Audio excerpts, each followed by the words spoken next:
Good day to you and welcome back to another episode of the 89 Garage. Today's episode is going to be dealing with 3G alternators once again.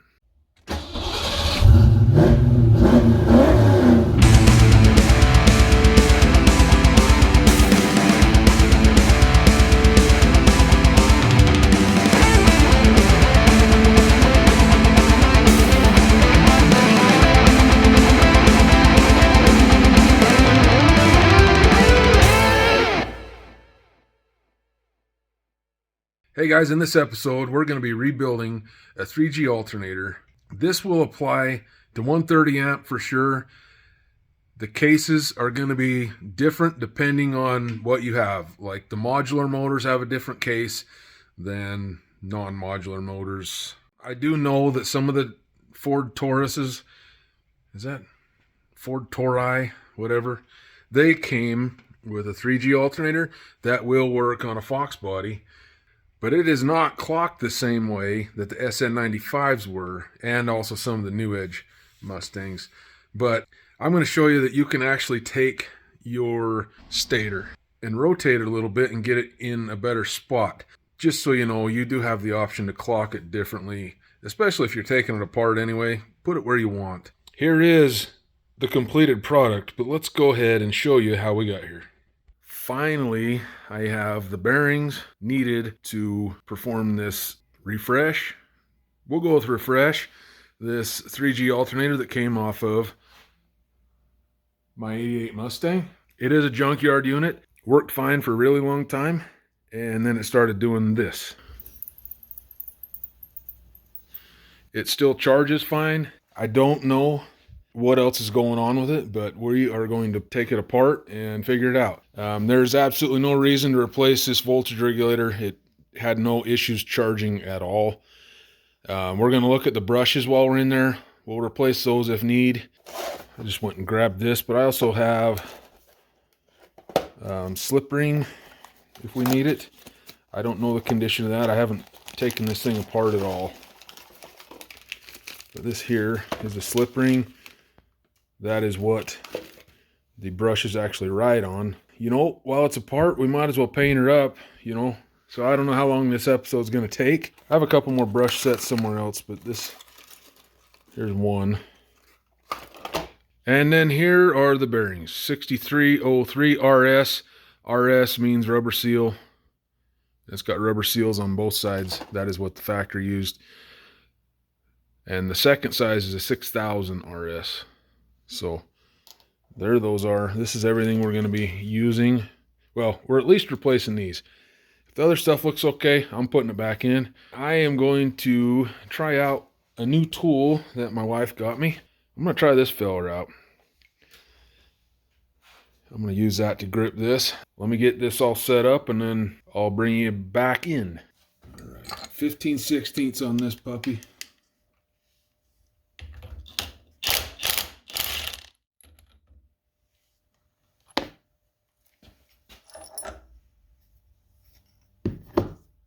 I'm going to flip this thing. I'm going to get it back in the vise in a spot where it's easy to take the back of this thing off, and we'll go from there. All right, the next thing I'm going to do is we're just going to remove the voltage regulator here. All right, it is a T20. We're going to remove 1, 2, 3, and 4. These two we're not removing unless we're replacing the brush set.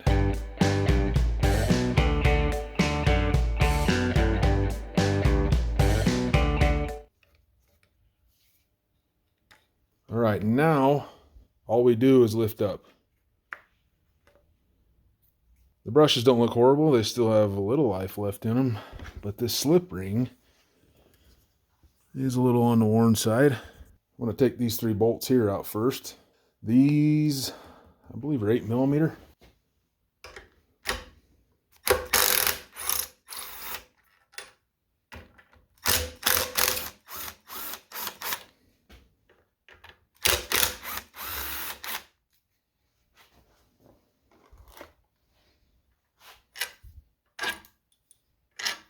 Let's put all this stuff in here so it doesn't get lost.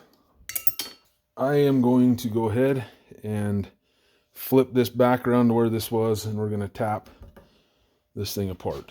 We're going to try to do it with this one here. If I got to get my 3-pound involved, we will.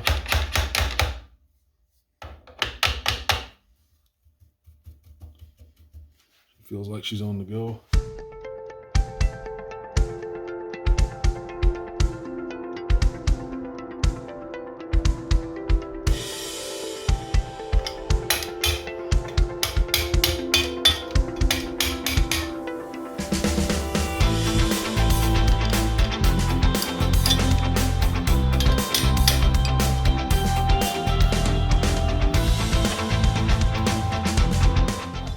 Thing's coming apart. There we go. The nice thing about it is that this stator came loose, and that's usually kind of a pain in the butt to get out. All right, this here is the stator. That could very well be the source of our noise right there. If you look inside of here, you guys see that? There's a bunch of rust in there. That could be our noise too. We're going to put this on the side right now.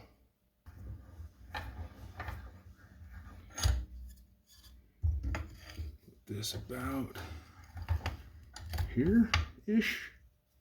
We're just going to give this a love tap right there.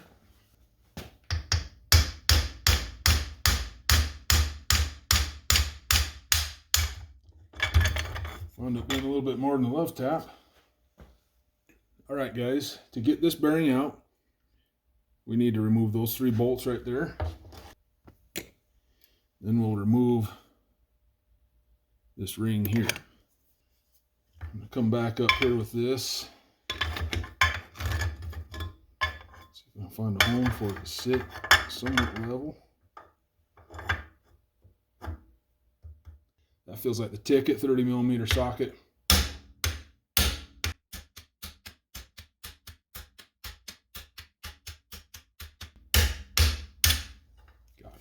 I believe what I'm going to do is see if these will fit okay in my ultrasonic cleaner, and if so, I'll clean them in that.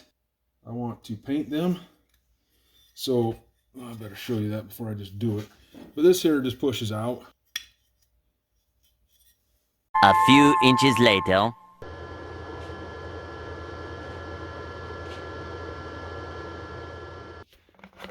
I could see through this water when I put it in there. I'm going to start this process of draining this.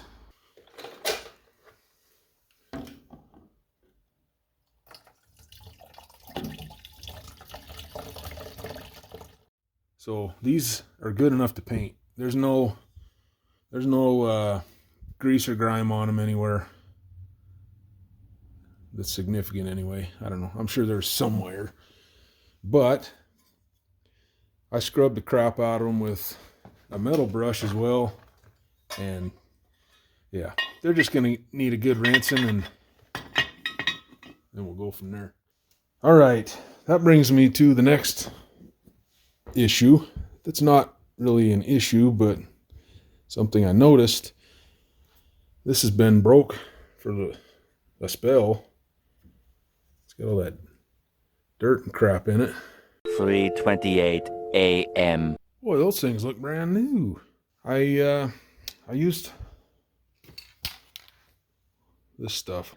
I'd like to paint this black right here, but I'm going to investigate a little bit, see if I can do something as far as maybe just replacing this whole thing. It looks like this thing's going to get the full meal deal.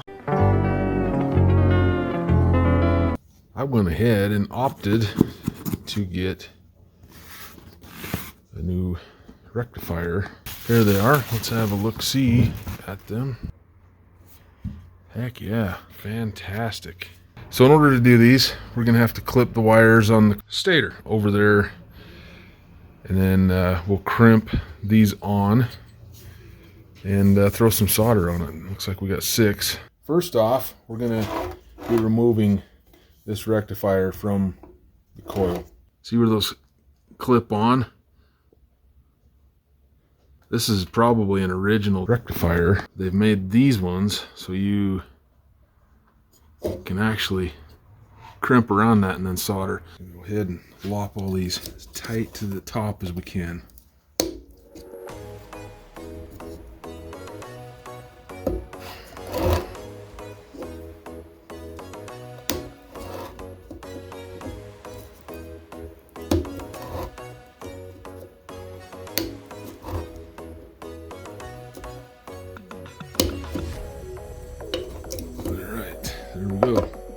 we're gonna be able to just slap this on like that and crimp those puppies right in there. Check that out.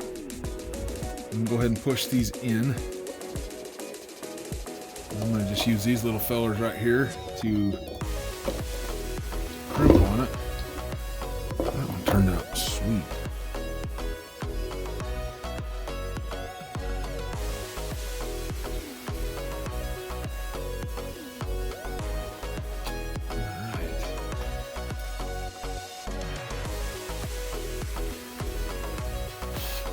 All right, we're all hunky-dory right there.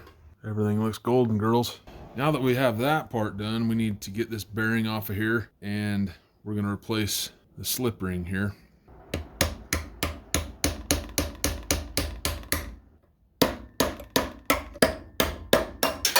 I am.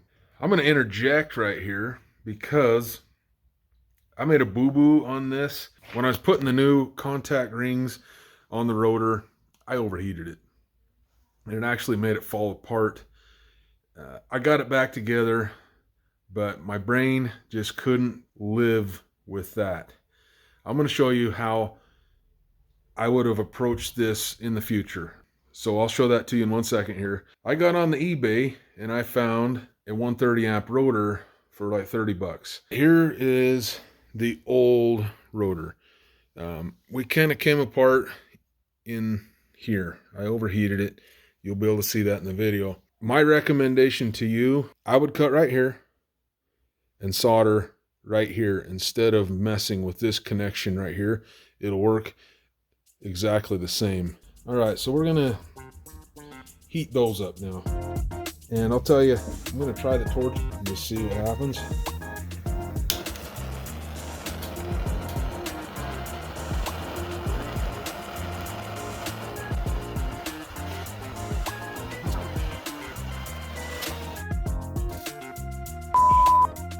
We might have just ruined this thing. I'm gonna go ahead and snip this right here.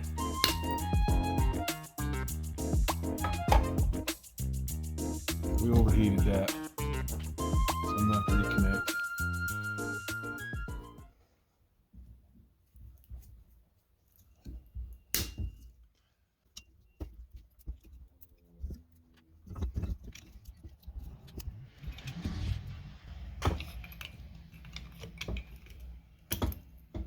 There we go.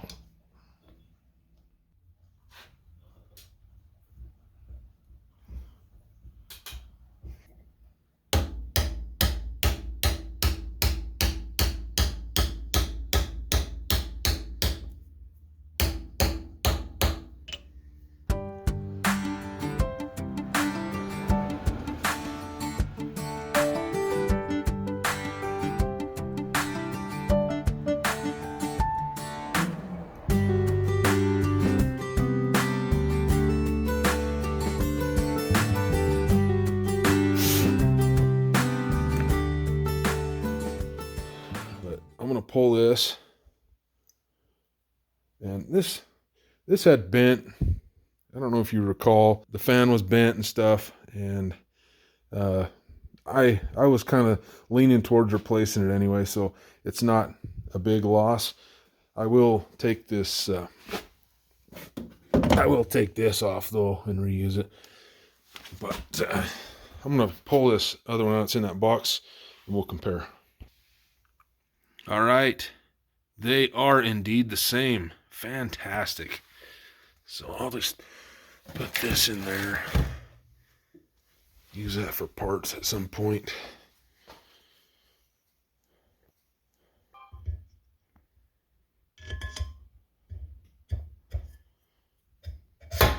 Okay. Now we got to get this clocked the right way, because it actually can get moved.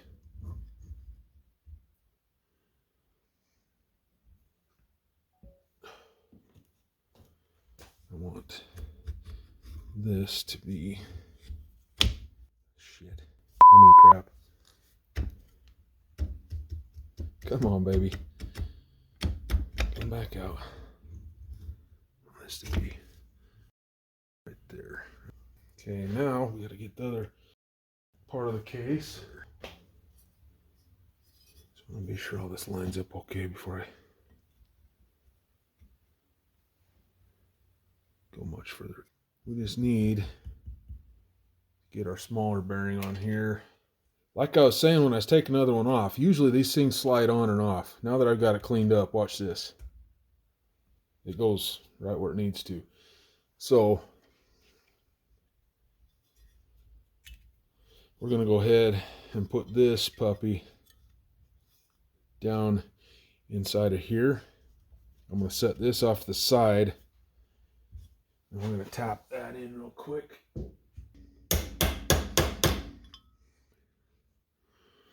All right, that's seated. Put this right here again. And this filler will sit right here. Oh, hang on. I want to put that battery. Put that little protector back in. That goes right here. Okay. Now, you should be good.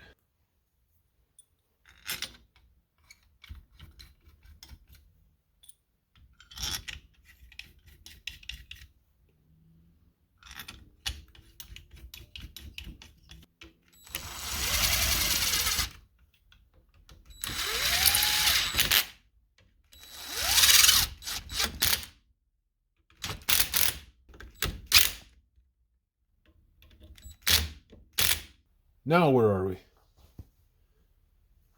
We are to this spot right here. We can set this off the side. Lots of alternators don't even have this cap anymore. Usually your fingernail or thumbnail can get it right out.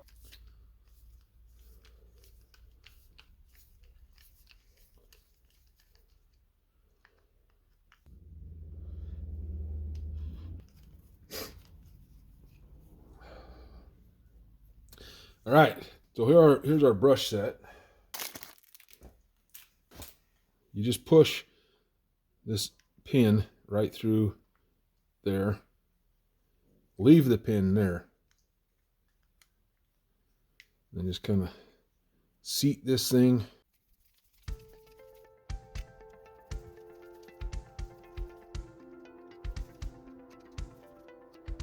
All right, so we're all flat again. Now we got to bring this alternator back up here. And we're just going to set this thing right into spot, just like this. You do have to clear, there's a notch in that has to clear this little nub here. And after we get all these tightened up, we're going to go ahead and pull a little pin out of there. And that will force our brushes in to make contact with the slip ring that we just replaced. And just do that by grab it with your finger or maybe a pair of pliers like this.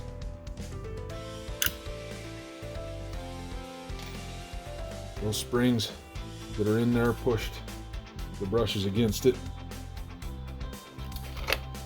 Now the last thing we got going is putting the pulley on this thing.